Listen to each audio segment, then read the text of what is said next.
ನೀವು SSLCಯಲ್ಲಿ ಪಾಸ್ ಆಗಿ ನಿಮ್ಗೆ ಸನ್ಮಾನ ಸಿಕ್ಕಿದಂತಹ ದುಡ್ಡನ್ನ ದೇಶದ ಅಕೌಂಟಿಗೆ ಹಾಕಬೇಕು ಅಂತಿಲ್ಲ, ನಿಮ್ಮ ಅಪ್ಪ ಅಮ್ಮನ ಅಕೌಂಟಿಗೆ ಹಾಕಬೇಕಂತಿಲ್ಲ, ನಿಮ್ಮ ಅಕೌಂಟ್ ಅಲ್ಲೇ ಇರುತ್ತೆ. ನನ್ನ ಅಕೌಂಟಿಗೆ ಬರಬೇಕಾದಂತಹ ದುಡ್ಡನ್ನ ಪಡೆದುಕೊಳ್ಳುವಂತಹ ಹಕ್ಕು ಎಲ್ಲರಿಗೂ ಸಹ ಇದೆ. ಸಾಧನೆ ಮಾಡಬೇಕು ಅಂತಾದ್ರೆ, ನಿರ್ಧಾರ ಮಾಡಬೇಕು ಅಂತಾದ್ರೆ ಅಚಲವಾದ ನಿರ್ಧಾರವನ್ನ ಮಾಡಿ. ಇಲ್ಲಿ ತನಕ ಮಾಡ್ಲಿಲ್ವಾ, ಚಿಂತೆ ಬೇಡ, ಇವತ್ತಿಂದ ಮಾಡಿ. You have 90 days in your hands. ಇಷ್ಟು 90 ದಿವಸಗಳ ಕಾಲ ಅದ್ಭುತವಾದ ಸಾಧನೆಯನ್ನ ನಾನು ಮಾಡ್ತೇನೆ ಅಂತ ಹೇಳಿ ಏನಾದ್ರೂ ನಾವು ಆಲೋಚನೆ ಮಾಡ್ತೇವೆ ಅಂತಾದ್ರೆ ಬದುಕಿನಲ್ಲಿ ಗೆಲ್ಲುವುದಕ್ಕೆ ಸಾಧ್ಯ ಇದೆ. ಈ ವ್ಯಕ್ತಿ ಅಂತೂ ಎಲ್ಲರಿಗೂ ಗೊತ್ತೇ ಇರ್ತಾರೆ. ತನ್ನ ವಿಶೇಷವಾದಂತಹ ಸ್ಟೈಲ್ ನಿಂದ ಕೇವಲ ತಮಿಳುನಾಡಿನ ಚಿತ್ರರಂಗವನ್ನಲ್ಲ, ಭಾಗಶಃ ಭಾರತದ ಚಿತ್ರರಂಗವನ್ನೂ ಸಹ ಆಳಿದಂತಹ ವ್ಯಕ್ತಿ. ಆತ ಪಟ್ಟಂತಹ ಕಷ್ಟ ಇವತ್ ನಾವು ಹೇಳ್ತೇವೆ ರಜನಿಕಾಂತ್ ದ ಗ್ರೇಟ್ ಅಂತ. ಆತ ಆ ಸಿಗರೇಟ್ ಅನ್ನ ಸುತ್ತಿಕೊಂಡು ಅದನ್ನ ಕೈಯಿಂದ ಹೊಡ್ಕೊಂಡು ಬಾಯಿಗೆ ಹಾಕಬೇಕಾಗಿದ್ರೆ ಆ ಸ್ಟೈಲ್ ಅನ್ನ ನಮ್ಮ ಕಾಲದಲ್ಲಿ, ನಮ್ಮ ಕಾಲಕ್ಕಿಂತಲೂ ಎಷ್ಟೋ ಹಿಂದಿನ ಜನರೇಷನ್ ಅಲ್ಲಿ ಇದ್ರೂ ಸಹ ನಾವು ಸಹ ಒಂದು ಸರ್ತಿ ಸಾಧ್ಯ ಆಯ್ತು ಅಂತಿದ್ರೆ ರಜನಿಕಾಂತಿಗೆ ಮಾತ್ರ ಅಂತ ಹೇಳುವಷ್ಟರ ಮಟ್ಟಿಗೆ ಹವಾವನ್ನ ಕ್ರಿಯೇಟ್ ಮಾಡಿದಂತಹ ವ್ಯಕ್ತಿ. ಆತನ ಬದುಕಿನಲ್ಲೂ ಸಹ ನನ್ನಿಂದ ಸಾಧ್ಯ ಆಗ್ತದಾ ಅನ್ನುವಂತಹ ಪ್ರಶ್ನೆಗಳಿತ್ತು. ಬಸ್ ಕಂಡಕ್ಟರ್ ಆಗಿ ಕೆಲಸವನ್ನ ಮಾಡ್ತಾ ಇದ್ರಾಯ್ತು, ಅಲ್ಲಿ ಇಲ್ಲಿ ಕೂಲಿಯ ಆಳಾಗಿ ಕೆಲಸವನ್ನ ಮಾಡ್ತಾ ಇದ್ರಾಯ್ತು. ಸಿನಿಮಾ ರಂಗಕ್ಕೆ ಹೋಗಬೇಕಾಗಿದ್ರೆ ತಮಿಳುನಾಡಿನಲ್ಲಿ ತಮಿಳು ಭಾಷೆ ಬರದೇ ಇದ್ದವನನ್ನ ಯಾವ ರೀತಿಯಲ್ಲಿ ನೋಡ್ತಾರೆ ಅಂತ ನಮಗೆಲ್ಲರಿಗೂ ಸಹ ಗೊತ್ತಿದೆ. ಅಂತಹ ಎಲ್ಲ ಕಷ್ಟಗಳ ನಡುವೆ ಸಣ್ಣ ಪುಟ್ಟ ಆಕ್ಟಿಂಗ್ ಮಾಡಿಕೊಂಡು ವಿಲನ್ ಕ್ಯಾರೆಕ್ಟರ್ ಮಾಡಿಕೊಂಡು ಇವತ್ತು ಇಷ್ಟು ವಯಸ್ಸಾದರೂ ಸಹ ಚಲನಚಿತ್ರವೊಂದರಲ್ಲಿ ನಾಯಕ ನಟನಾಗಿ ಮಿಂಚುವಂತಹ ಒಬ್ಬ ವ್ಯಕ್ತಿಯಾಗಿ ಇವತ್ತಿಗೂ ಸಹ ಇದ್ದಾರೆ ಅಂತ ಹೇಳಿದ್ರೆ ಅದು ಆ ವ್ಯಕ್ತಿಯ ಕೆಪಾಸಿಟಿ. ಅದ್ ಯಾಕೆ ಅವ್ರಿಗೆ ಬಂತು ಅಂತ ಹೇಳಿದ್ರೆ ಇನ್ಫೀರಿಯಾರಿಟಿ ಕಾಂಪ್ಲೆಕ್ಸ್ ನಿಂದ ಹೊರಗಡೆ ಬಂದದ್ರಿಂದ. ನಾವು ಸಹ ಅಷ್ಟೇ, ಎಲ್ಲೋ ಒಂದು ಕಡೆ ಪ್ರಾಬ್ಲಮ್ ಅನ್ನ ಕೊಟ್ಟು ಬೋರ್ಡ್ ನಲ್ಲಿ ಮಾಡು ಅಂತ ಹೇಳಬೇಕಾಗಿದ್ರೆ ನಾವ್ ಹೇಳ್ತೇವೆ, ಟೀಚರ್ ನಾನ್ ಹೇಳುವುದಿಲ್ಲ, ನನ್ನ ಫ್ರೆಂಡ್ ಹೇಳ್ತಾರೆ. ನಾವೆಲ್ಲ ಹಾಗೆ ಹೇಳುವಂತದ್ದಲ್ವಾ? ಏನೋ ಒಂದು ಕೆಲಸ ಇದೆ ಅಂತ ಆದ್ರೆ ನಾನ್ ಮಾಡುವುದಿಲ್ಲ, ಅವ್ನು ಮಾಡ್ತಾನೆ ಅಂತ ಹೇಳ್ಕೊಂಡು ನಾವು ಬೇರೆಯವರಿಗೆಲ್ಲ ಬೆರಳನ್ನ ತೋರಿಸ್ತೇವೆ. ಯಾಕೆ ನಾವು ಮಾಡಬಾರ್ದು? ನಾವು ಹೀರೋ ಅಂತ ಹೇಳ್ಬೇಕಾಗಿದ್ರೆ ಯಶ್ ಸುದೀಪ್ ಅಂತ ಹೇಳ್ತೇವಲ್ಲ, ಕೇವಲ ಚಿತ್ರರಂಗದ ಬದುಕನ್ನ ನೋಡಿ ಅವರನ್ನ ಹೀರೋ ಅಂತ ಹೇಳಿ ನೀವು ಅಂದಾಜ್ ಮಾಡ್ಕೊಳ್ಬೇಡಿ. ಅವರ ನಿಜವಾದ ಬದುಕಿನಲ್ಲಿ ಇರುವಂತಹ ಒಳ್ಳೆಯ ಗುಣಗಳನ್ನ, ಅವರು ಪಟ್ಟಂತಹ ಶ್ರಮವನ್ನ ನೀವು ನಿಮ್ಮ ಬದುಕಿನಲ್ಲಿ ಅಳವಡಿಸಿಕೊಂಡು ನೀವು ಹೀರೋಗಳಾದಾಗ ಮಾತ್ರ ಬದುಕಿನಲ್ಲಿ ಯಶಸ್ಸು ಸಿಗ್ಲಿಕ್ಕೆ ಸಾಧ್ಯ ಇರುವಂತಹದ್ದು. ಮೊದಲನೆಯದಾಗಿ ನಾವು ಬಿಡಬೇಕಾಗಿ ಇರುವಂತಹದ್ದು ನನ್ನಿಂದ ಸಾಧ್ಯ ಇದೆಯಾ ಅನ್ನುವಂತಹ ಆಲೋಚನೆ. ಈ ವ್ಯಕ್ತಿ ಯಾರು? ಈ ವ್ಯಕ್ತಿಯ ಹಿಂದೆ ಇರುವಂತಹ ಕಥೆ ಸುಮಾರಿದೆ. ಈಕೆ ಬಚೇಂದ್ರಿ ಪಾಲ್ ಅಲ್ಲ, ಈಕೆ ಬಚೇಂದ್ರಿ ಪಾಲ್ ನಿಂದ ಇನ್ಸ್ಪಿರೇಷನ್ ಅನ್ನ ಪಡೆದುಕೊಂಡಂತಹ ಒಬ್ಬ ಹುಡುಗಿ. ಬಹುಶಃ 2011 ಏಪ್ರಿಲ್ 12 ಈ ಹುಡುಗಿಗೊಂದು ಕನಸಿರುತ್ತೆ, ತಾನು ಪ್ಯಾರಾಮಿಲಿಟರಿ ಫೋರ್ಸ್ ಅನ್ನ ಜಾಯಿನ್ ಆಗಬೇಕು ಅಂತ. ಆಕೆ ದೇಶಕ್ಕಾಗಿ ವಾಲಿಬಾಲ್ ಅನ್ನ ಆಡ್ತಾ ಇದ್ದಂತಹ ಹುಡುಗಿ. ಆಕೆ ದೆಹಲಿಗೆ ಇಂಟರ್ವ್ಯೂಗೆ ಅಂತ ಹೇಳ್ಕೊಂಡು ಹೋಗಬೇಕಾಗಿದ್ರೆ ಆಕೆ ಹೋಗ್ತಾ ಇದ್ದಂತಹ ಟ್ರೈನ್ ನಲ್ಲಿ ದರೋಡೆಕೋರರು ಬರ್ತಾರೆ. ದರೋಡೆಕೋರರು ಬಂದು ಚೈನ್ ಸ್ನಾಚ್ ಮಾಡಬೇಕಾಗಿದ್ರೆ ಈಕೆಯ ಹತ್ತಿರ ಇದ್ದಂತಹ ಹಣವನ್ನ ಕೇಳಬೇಕಾಗಿದ್ರೆ ಈಕೆ ವಾಲಿಬಾಲ್ ಪ್ಲೇಯರ್, ಈಕೆ ಅಥ್ಲೀಟ್ ಆಗಿದ್ಲು, ಶಕ್ತಿ ಇತ್ತು. ದರೋಡೆಕೋರರನ್ನ ಪ್ರಶ್ನೆ ಮಾಡ್ತಾಳೆ. ದರೋಡೆಕೋರರನ್ನ ಪ್ರಶ್ನೆ ಮಾಡಿದ್ದಕ್ಕಾಗಿ ಈಕೆಯನ್ನ ಹರಿತಾ ಇರುವಂತಹ ಟ್ರೈನ್ ನಿಂದ ಹೊರಗಡೆ ಬಿಸಾಡ್ತಾರೆ. ಹೊರಗಡೆ ಬಿಸಾಡಿದಾಗ ಆ ಕಡೆ ಪ್ಯಾರಲಲ್ ಟ್ರ್ಯಾಕ್ ಇಂದ ಇನ್ನೊಂದು ಟ್ರೈನ್ ಬರ್ತಾ ಇತ್ತು. ಈಕೆ ಹೋಗಿ ಆ ಪ್ಯಾರಲಲ್ ಟ್ರ್ಯಾಕ್ ಅಲ್ಲಿ ಬರ್ತಾ ಇದ್ದಂತಹ ಟ್ರೈನಿಗೆ ಹೋಗಿ ಬಡಿತಾಳೆ. 2 ಪ್ಯಾರಲಲ್ ಟ್ರ್ಯಾಕ್ ಗಳ ನಡುವೆ ಈ ಹುಡುಗಿ ಬೀಳ್ತಾಳೆ. ಹಾಗೆ ಹೋಗಬೇಕಾಗಿದ್ರೆ ಕಾಲಿನ ಮೇಲೆ ಟ್ರೈನ್ ಒಂದು ಹರಿದು ಹೋಗ್ತದೆ. ಆಕೆಗೆ ನೋವಾಯ್ತು, ಬಟ್ ಏನಾಯ್ತು ಅಂತ ಗೊತ್ತಿಲ್ಲ. ಮೇಲ್ಗಡೆಯಲ್ಲಿ ಒಂದು ಕಾನ್ಶಿಯಸ್ನೆಸ್ ಇತ್ತು. ಟ್ರೈನ್ಗಳು ಪಾಸ್ ಆದ ನಂತರ ತನ್ನ 2 ಕೈಯನ್ನ ಬ್ಯಾಲೆನ್ಸ್ ಮಾಡಿಕೊಂಡು ಏಳಬೇಕು ಅಂತ ನೋಡ್ಬೇಕಾಗಿದ್ರೆ ಏಳ್ಲಿಕ್ಕಾಗ್ಲಿಲ್ಲ ಆಕೆಗೆ. ಆಕೆ ಸ್ವಲ್ಪ ಬ್ಯಾಲೆನ್ಸ್ ಮಾಡಿಕೊಂಡು ತನ್ನ ಕೆಳಗಿನ ಭಾಗ ಏನಾಗಿದೆ ಅಂತ ನೋಡ್ಬೇಕಾಗಿದ್ರೆ ಕೆಳಗಿನ ಭಾಗದಲ್ಲಿ ಗಾಯಗಳಾಗಿತ್ತು. ಆಕೆ ಕೂಗ್ತಾಳೆ, ಕರೀತಾಳೆ, ಕೇಳಲಿಕ್ಕೆ ಯಾರೂ ಇರಲಿಲ್ಲ. ಆಕೆಯ ದೇಹದಿಂದ ರಕ್ತ ಸುರಿತಾ ಇತ್ತು. ನಿರ್ಜನವಾದ ಪ್ರದೇಶ, ರಾತ್ರಿಯ ಹೊತ್ತು, ಇಲಿ ಹೆಗ್ಗಣಗಳು ಪ್ರಾಣಿ ಪಕ್ಷಿಗಳು, ಕ್ರಿಮಿಕೀಟಗಳು, ಸೊಳ್ಳೆ, ನೊಣ ಇವೆಲ್ಲ ಸಹ ಬಂದು ಆ ಗಾಯದ ಮೇಲೆ ಕೂತ್ಕೊಂಡು ರಕ್ತವನ್ನ ಹೀರುವಂತಹ ಅನುಭವ ಆಕೆಗೆ ಆಗ್ತಾ ಇತ್ತು. ಆದ್ರೆ ಅದನ್ನ ಓಡಿಸ್ಲಿಕ್ಕೆ ಆಕೆಗೆ ಆಗ್ಲಿಲ್ಲ. ಆದ್ರೆ ಅವಳ ಕಾನ್ಶಿಯಸ್ನೆಸ್ ಒಂದು ಕೆಲಸ ಮಾಡಿತು. ಅದು ಪದೇ ಪದೇ ಹೇಳ್ತಾ ಇತ್ತು, ನೋಡು, ಯಾವುದೇ ಕಾರಣಕ್ಕೂ ಸಹ ನೀನು ನಿನ್ನ ಸ್ಮೃತಿಯನ್ನ ತಪ್ಪಿಸಿಕೊಳ್ಳದೆ ಇರುವ ರೀತಿಯಲ್ಲಿ ಬ್ಯಾಲೆನ್ಸ್ ಮಾಡ್ಕೊಳ್ಬೇಕು ಅಂತ, ಪ್ರಜ್ಞೆಯನ್ನ ಕಳ್ಕೊಳ್ಬಾರದು ಅಂತ. ಆಕೆ ಪ್ರಜ್ಞೆ ಕಳ್ಕೊಳ್ಬಾರದು ಅಂತ ಹೇಳ್ಕೊಂಡು ಆ ಟ್ರ್ಯಾಕ್ ನ ನಡುವೆ ಬಿದ್ದಿದ್ದಂತಹ ಜಲ್ಲಿ ಕಲ್ಲುಗಳನ್ನ ಕೈಯಲ್ಲಿ ಬಿಗಿಯಾಗಿ ಹಿಡಿತಾಳೆ. ಯಾಕೆ ಅಂತ ಹೇಳಿದ್ರೆ ಆ ನೋವಿನಿಂದ ತನ್ನ ಪ್ರಜ್ಞೆಯನ್ನ ತಾನು ಉಳಿಸ್ಕೊಳ್ಳಬಹುದು ಅಂತ.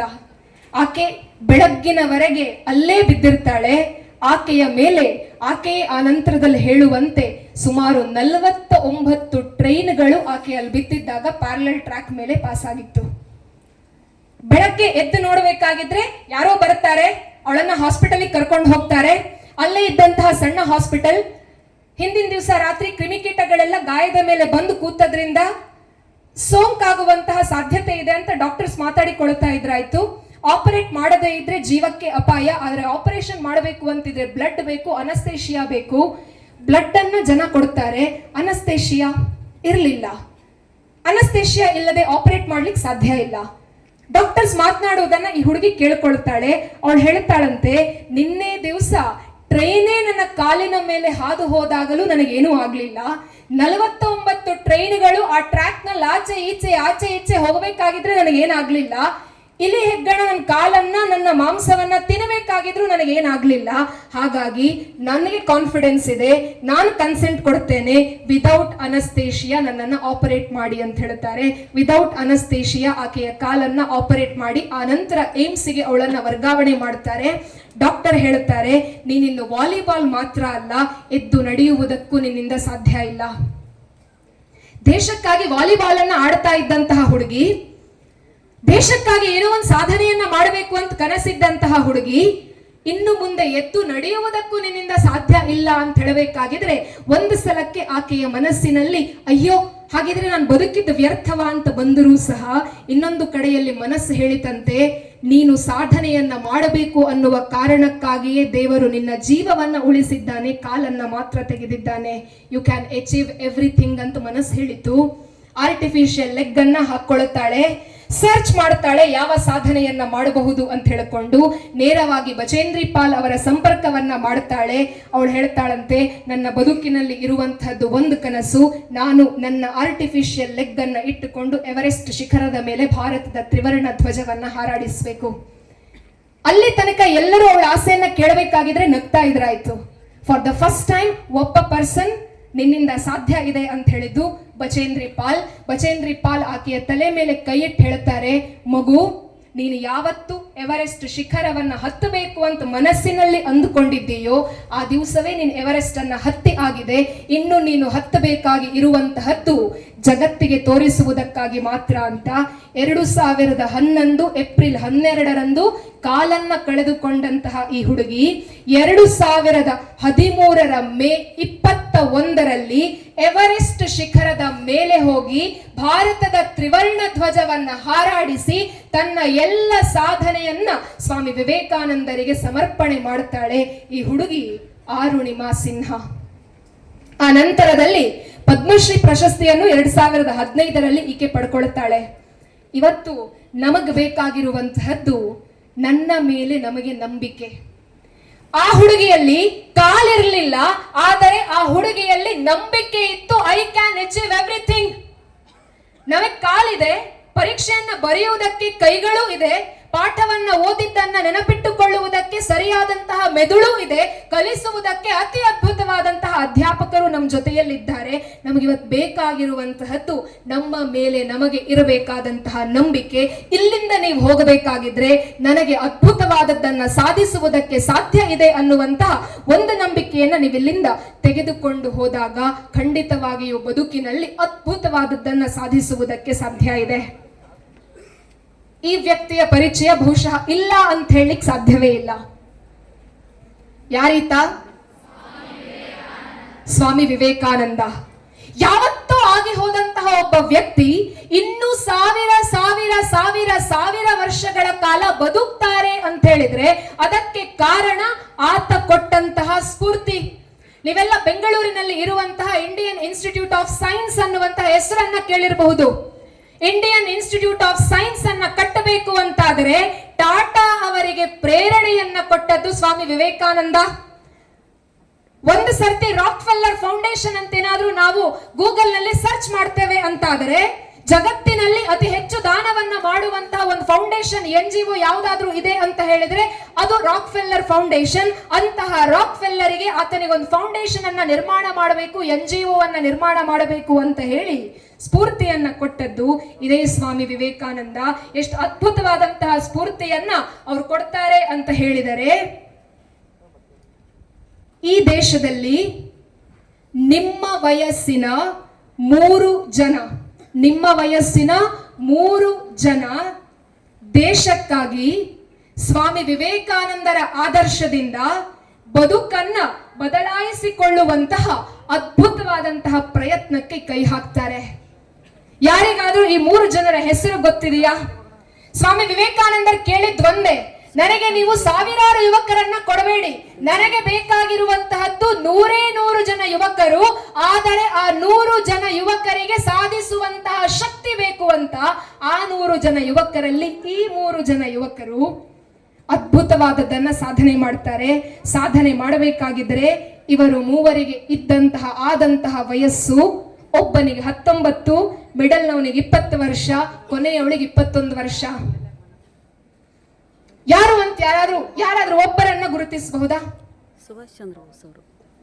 ಮೊದಲನೆಯ ವ್ಯಕ್ತಿ 19 ವರ್ಷಕ್ಕೆ ಬದುಕನ್ನ ಕೊಟ್ಟಂತಹ ಖುದೀರಾಮ್ ಬೋಸ್. ಎರಡನೆಯ ವ್ಯಕ್ತಿ 20 ವರ್ಷಕ್ಕೆ ಬದುಕನ್ನ ಸಮರ್ಪಿಸಿದಂತಹ ಪ್ರಫುಲ್ಲ ಕುಮಾರ್ ಚಾಕಿ.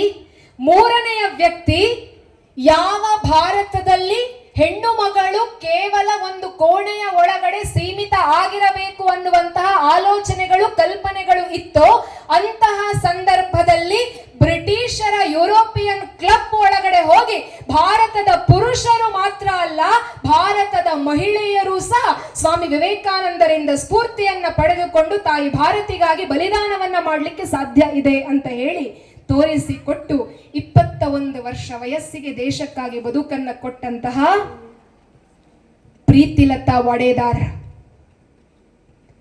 ಮೊದಲ ಇಬ್ಬರು ಕಿಂಗ್ಸ್ಫರ್ಡ್ ಅನ್ನುವಂತಹ ಬ್ರಿಟಿಷ್ ಅಧಿಕಾರಿಯನ್ನ ಕೊಲ್ಲಬೇಕು ಅಂತ ಪ್ಲಾನ್ ಮಾಡ್ತಾರೆ. ಕೊಲ್ಲಬೇಕು ಅಂತ ಹೇಳಿ ಆತನ ಗಾಡಿಯ ಮೇಲೆ ಅಟ್ಯಾಕ್ ಕೂಡ ಮಾಡ್ತಾರೆ. ಆದ್ರೆ ಗ್ರಹಚಾರ ಕೆಟ್ಟಿತ್ತು, ಆತ ಸಾಯುವುದರ ಬದಲು ಆತನ ಹೆಂಡತಿ ಮತ್ತು ಸೇವಕಿಯರಿದ್ದಂತಹ ಗಾಡಿ ಸುಟ್ಟು ಭಸ್ಮವಾಗ್ತದೆ. ಈ ಇಬ್ಬರು ಮಕ್ಕಳಿಗೆ ಕಿಂಗ್ಸ್ಫರ್ಡ್ ಸತ್ತಿಲ್ಲ ಅಂತ ಗೊತ್ತಿಲ್ಲ, ಬಾಂಬ್ ಹಾಕಿ ಆಗಿದೆ, ಓಡ್ತಾರೆ. ಬದುಕಬೇಕು ಅನ್ನುವಂತಹ ಕಲ್ಪನೆ ಅಲ್ಲ, ಆದರೆ ಬ್ರಿಟಿಷರ ಕೈಯಲ್ಲಿ ಸಾಯಬಾರದು ಅನ್ನುವಂತಹ ಆಲೋಚನೆ. ಇದರಲ್ಲಿ ಮೊದಲನೇ ವ್ಯಕ್ತಿ ಖುದೀರಾಮ್ ಬೋಸ್ ಓಡ್ತಾ ಓಡ್ತಾ ಓಡ್ತಾ ನಿರಂತರ 48 ಮೈಲುಗಳ ದೂರವನ್ನ ವಿತೌಟ್ ಎನಿ ಬ್ರೇಕ್ ಓಡ್ತಾನೆ. ಓಡ್ತಾ ಇರಬೇಕಾಗಿದ್ರೆ ಭಾರತದಲ್ಲಿ ಇವತ್ತು ಮಾತ್ರ ಭಾರತೀಯರು ದೇಶದ್ರೋಹಿಗಳಾಗಿರುವಂತದ್ದಲ್ಲ, ಆವತ್ತಿನಿಂದಲೂ ಭಾರತದ ಒಳಗಡೆ ಮೋಸ ಮಾಡ್ತಾ ಇದ್ದದ್ದು ಭಾರತೀಯರೇ. ಅಂತಹ ಒಬ್ಬ ಭಾರತೀಯನ ಕೈಯಲ್ಲಿ ಈ ಮೊದಲನೇ ವ್ಯಕ್ತಿ ಖುದೀರಾಮ್ ಬೋಸ್ ಸಿಕ್ಕಿ ಬೀಳುತ್ತಾನೆ. ಆತನನ್ನ ಪೊಲೀಸರಿಗೆ ಹಿಡಿದುಕೊಡಲಾಗ್ತದೆ. ಎರಡನೇ ವ್ಯಕ್ತಿ ಪ್ರಫುಲ್ಲ ಕುಮಾರ್ ಚಾಕಿ ಓಡ್ತಾ ಇರಬೇಕಾಗಿದ್ರೆ ಯಾರೋ ಒಬ್ಬ ಕ್ರಾಂತಿಕಾರಿಯ ಕೈಯಲ್ಲಿ ಸಿಗ್ತಾನೆ. ಆ ಕ್ರಾಂತಿಕಾರಿ ಹೇಳ್ತಾನೆ, ನೋಡು ನಿನ್ ಬದುಕು ತುಂಬಾ ಇದೆ, ನೀನ್ ಕ್ರಾಂತಿಕಾರಿಯಾಗಿ ಸಾಧಿಸಬೇಕಾದದ್ದು ಸುಮಾರಿದೆ, ನಾನು ನಿನ್ನನ್ನ ಬೇರೆ ಒಂದು ವೇಷದಲ್ಲಿ ಟ್ರೈನ್ ಅಲ್ಲಿ ಸಾಗಿಸ್ತೇನೆ, ಅಲ್ಲಿ ಮಾತ್ರ ನೀನು ಉದ್ವಿಗ್ನನಾಗಿ ತೋರಬಾರದು ಅಂತ ಹೇಳ್ಕೊಂಡು ಟ್ರೈನ್ ಅಲ್ಲಿ ಸಾಕ್ತಾ ಇರಬೇಕಾಗಿದ್ರೆ ಅಲ್ಲೂ ಒಬ್ಬ ದೇಶದ್ರೋಹಿ ಇರ್ತಾನೆ. ಬ್ರಿಟಿಷರಿಗೆ ಇನ್ಫಾರ್ಮೇಶನ್ ಅನ್ನ ಕೊಡ್ತಾನೆ. ಪ್ರಫುಲ್ಲ ಕುಮಾರ್ ಚಾಕಿಯನ್ನ ಹಿಡಿಲಿಕ್ಕೆ ಅಂತ ಹೇಳಿ ಬ್ರಿಟಿಷರು ಬರ್ತಾರೆ. ಪ್ರಫುಲ್ಲ ಕುಮಾರ್ ಚಾಕಿ ಆಲೋಚನೆ ಮಾಡ್ತಾನಂತೆ, ಬ್ರಿಟಿಷರ ಕೈಯಲ್ಲಿ ಸಿಕ್ಕಿಬಿದ್ರೆ ವಿಚಾರಣೆ, ಆ ನಂತರ ಜೀವಾವಧಿ ಶಿಕ್ಷೆ, ಮರಣದಂಡನೆ ಅಂತಾದ್ರೆ ಸತ್ತು ಹೋಗಬಹುದು, ಜೀವಾವಧಿ ಶಿಕ್ಷೆ ಅಂತಾದ್ರೆ ನಾನು ಬ್ರಿಟಿಷರ ಜೈಲಿನಲ್ಲಿ ಕೊಳಿಬೇಕು, ನಾನು ಕೊಳಿಬೇಕು ಸಾಯ್ಬೇಕು, ಕೊಳಿಬೇಕು ಸಾಯ್ಬೇಕು ಅಂತ ಆಲೋಚನೆ ಬರಬೇಕಾಗಿದ್ರೆ ಅವನಿಗೆ ಒಂದು ಮನಸ್ಸಿಗೆ ಬಂತು, ಬ್ರಿಟಿಷರ ಕೈಯಲ್ಲಿ ಕೊಳೆತು ನಾರುವುದಕ್ಕಿಂತ ಈ ಕ್ಷಣದಲ್ಲಿ ಸತ್ತು ಬಿಟ್ಟು ನಾಳೆ ದಿವಸ ಇನ್ನೊಬ್ಬ ತಾಯಿಯ ಹೊಟ್ಟೆಯಲ್ಲಿ ನಾನು ಹುಟ್ಟಿ ಬರ್ತೇನೆ ಅಂತ ಹೇಳಿಕೊಂಡು ಕೈಯಲ್ಲಿದ್ದಂತಹ ಸೈನೈಡ್ ಅನ್ನ ಜಗಿದು ತಾಯಿ ಭಾರತಿಗೆ ತನ್ನ ಪ್ರಾಣವನ್ನ ಅರ್ಪಿಸ್ತಾನೆ. ಕೇವಲ 20 ವರ್ಷ. ಖುದೀರಾಮ್ ಬೋಸ್ ಸಿಕ್ಕಿ ಬಿದ್ದಿರ್ತಾನೆ. ಅವನ ಹತ್ರ ಸಾಯ್ಲಿಕ್ಕೆ ಯಾವುದೇ ಆಪ್ಷನ್ ಇದ್ದಿರಲಿಲ್ಲ. ಆತನನ್ನ ಬೀದಿಯಲ್ಲಿ ಕರ್ಕೊಂಡು ಹೋಗಬೇಕಾಗಿದ್ರೆ ಆ 19 ವರ್ಷದ ಹುಡುಗ ಅಲ್ಲಿದ್ದಂತಹ ಜನರಿಗೆ ಪ್ರೋತ್ಸಾಹವನ್ನ ಕೊಡ್ತಾನೆ.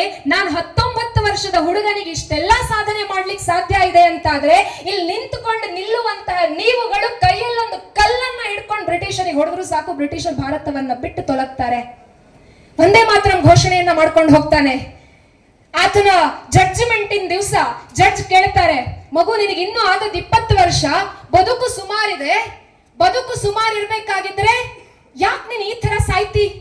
ಅದಕ್ಕೆ ಅವನೊಂದೇ ಒಂದು ಉತ್ತರವನ್ನ ಕೊಡ್ತಾನೆ, ಯಾವ ಕಾರಣಕ್ಕೂ ಸಹ ನಾನು ಕ್ಷಮಾಪಣಾ ಪತ್ರವನ್ನ ನೀಡುವುದಿಲ್ಲ. ನನಗೆ ನಿಮಗೆ ಏನಾದ್ರೂ ಒಂದು ಶಿಕ್ಷೆ ಕೊಡಬೇಕು ಅಂತಿದ್ರೆ ಮರಣದಂಡನೆಯನ್ನ ಕೊಡಿ. ನಾನು ಯಾಕೆ ಮರಣದಂಡನೆಯನ್ನ ಕೇಳ್ತೇನೆ ಅಂತ ಹೇಳಿದರೆ, ಭಾರತದ ಯಾವುದೋ ಒಂದು ಮನೆಯಲ್ಲಿ ತಾಯಿ ಈ ಹೊತ್ತಿನಲ್ಲಿ ನನಗೆ ಮಗು ಬೇಕು ಮಗು ಬೇಕು ಅಂತ ದೇವರಲ್ಲಿ ಪ್ರಾರ್ಥನೆ ಮಾಡ್ತಾ ಇದ್ದಾಳೆ.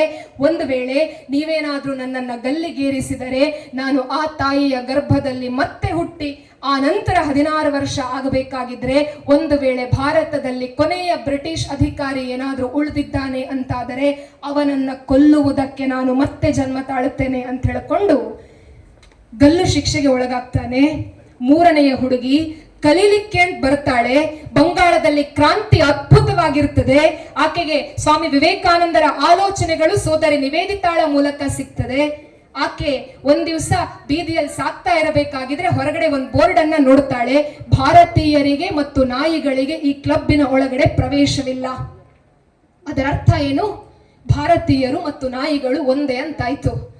ಆಕೆಯ ಮನಸ್ಸಿನಲ್ಲಿ ಬರುತ್ತೆ, ಭಾರತದ ಒಳಗಡೆ ವ್ಯಾಪಾರಕ್ಕೆ ಅಂತ ಬಂದುಕೊಂಡು ಭಾರತವನ್ನ ಆಳುತ್ತಾ ಇರುವಂತಹ ಇವರುಗಳ ಎದುರಿನಲ್ಲಿ ನಾವ್ಯಾಕೆ ಸುಮ್ಮನೆ ಕುತ್ಕೊಳ್ಬೇಕು ಅಂತ ಹೇಳಿಕೊಂಡು ನೇರವಾಗಿ ಸೂರ್ಯಸೇನ್ ಅನ್ನುವಂತಹ ಕ್ರಾಂತಿಕಾರಿಯನ್ನ ಭೇಟಿಯಾಗ್ತಾಳೆ.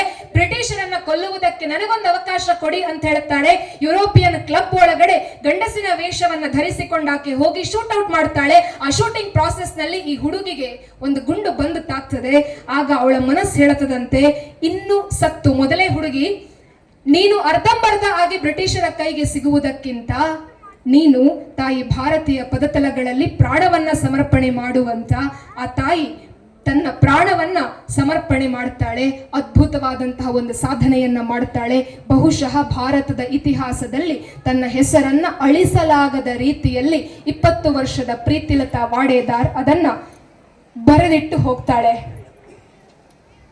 ಒಂದು ಪರೀಕ್ಷೆಯಲ್ಲಿ ಫೇಲ್ ಆದ್ವಿ ಅಂತ ಇಟ್ಕೊಳ್ಳಿ, ನಾವೇನ್ ಮಾಡ್ತೇವೆ? ಹತ್ಕೊಂಡು ಸುಮ್ಮನಾಗ್ತೇವೆ. 2ನೇ ಪರೀಕ್ಷೆಯಲ್ಲೂ ನಾವೇನಾದ್ರೂ ಸೋಲ್ತೇವೆ ಅಂತ ಇಟ್ಕೊಳ್ಳಿ, ಆವಾಗ ಏನಾಗತ್ತೆ?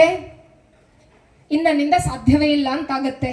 SSLC ಪರೀಕ್ಷೆಯಲ್ಲೇ ನಾವು ಫೇಲ್ ಆಯ್ತು ಅಂತಂದ್ರೆ ಬದುಕಲ್ಲೇ ನಾವು ಫೇಲ್ ಆದ್ವಿ ಅಂತ ಹೇಳ್ಕೊಂಡು ಆಲೋಚನೆ ಮಾಡ್ತೇವೆ. ಇವತ್ತು ನಾವು ಪೇಪರ್ಗಳನ್ನ ನೋಡಬೇಕಾಗಿದ್ರೆ 100ಕ್ಕೆ 98 ಬಂತು ಅಂತ ಸಾಯುವಂತಹ ಹುಡುಗರು ಇದ್ದಾರೆ. 100ರಲ್ಲಿ 21 ಬರ್ತು ಅಂತ ಹೇಳ್ಕೊಂಡು ಆರಾಮವಾಗಿರುವಂತಹ ಹುಡುಗರು ಸಹ ಇದ್ದಾರೆ. ಏನಾಗಬೇಕು ಅನ್ನುವುದನ್ನ ನಾವು ನಿರ್ಧಾರ ಮಾಡಬೇಕು. ಈ ಅದ್ಭುತವಾದಂತಹ ವ್ಯಕ್ತಿ ಬದುಕಿನಲ್ಲಿ ಬಂದಂತಹ ಎಲ್ಲ ಚಾಲೆಂಜ್ಗಳನ್ನ ಸ್ವೀಕರಿಸ್ತಾರೆ.